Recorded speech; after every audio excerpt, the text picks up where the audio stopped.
मतलब नहीं। नहीं कोई मतलब हम कॉन्ट्रैक्टर से कैसे अनुशासनिक कार्रवाई तो केवल आपको बताएगी कि ये आरोप सिद्ध है सिद्ध नहीं है, ठीक है। उसके बाद आप कैसे करेंगे ये आप लोग आपको अपना वो बुलाना पड़ेगा। हाँ, 50% वो आपका इंटरनल जो आपकी प्रक्रियाएं हैं एसओपी है वो आप देखेंगे जी। करना है तो वो जो हमारी प्रक्रिया में बोर्ड के पास ले जाएंगे।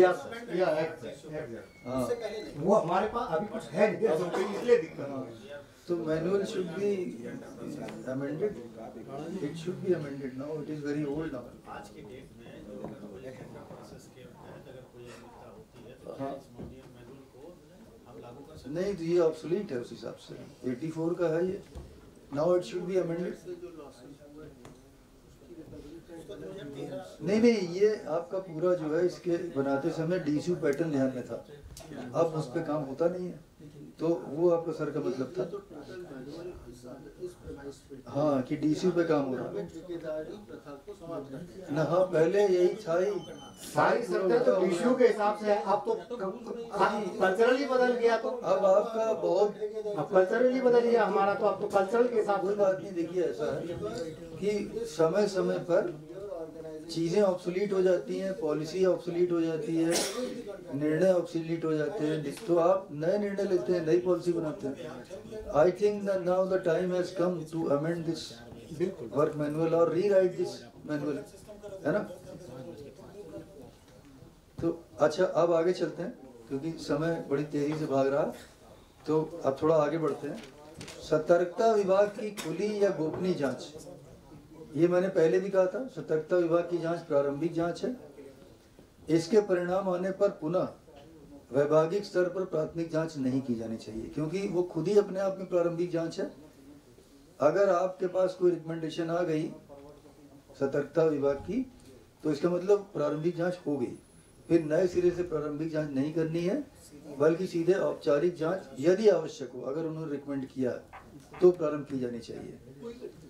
अगर विजिलेंस की जांच चल रही है तो पैरेलली विभागीय जांच भी चलेगी? नहीं, ये तो निर्णय आने के बाद की है। वो तो प्रारंभिक जांच है ना, इसका मतलब अभी प्रारंभिक जांच समाप्ति नहीं हुई। मैं वही कह रहा हूँ जो चल रही है नहीं नहीं, अरे अगर मान लीजिए विभागीय जांच प्रारंभ हुई और तुरंत विभागीय जांच भी शासन से आ गया, सतर्कता भी आ गया, तो विभागीय जांच आपको रोकनी पड़ेगी। आप सुन रहे हो जो विभागीय जांच तुरंत रोकनी पड़ेगी। इसका मतलब ये हुआ कि अभी प्रथम दृष्टया आरोप बने नहीं है, अभी प्रारंभिक जांच समाप्ति नहीं हुई है, तो बिना प्रारंभिक जांच पूरी किए औपचारिक जांच संभव नहीं है, और शुरू हो गई तो रोकनी पड़ेगी। एमडी साहब कह रहे हैं विभागीय जांच से कोई मतलब नहीं है उसका, विभागीय जांच तो संज्ञान में आ गया तो करनी है।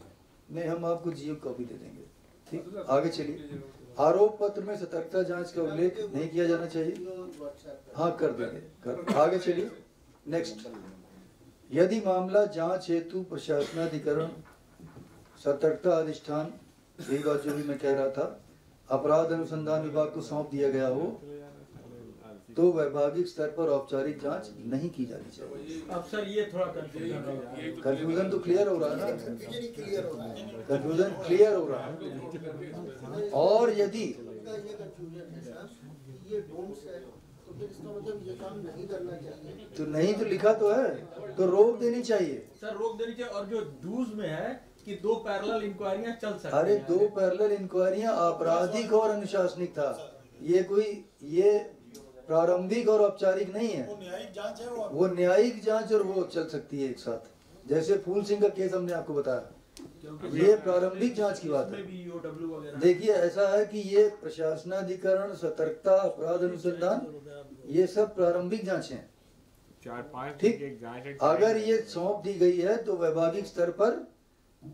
अगर जांच चल रही हो तुरंत उसको रोक दीजिए, क्योंकि एक बार आपने फौरन जब प्रारंभिक जांच फिर से शुरू कर दी तो औपचारिक जांच से क्या मतलब है, तो स्टॉप इट।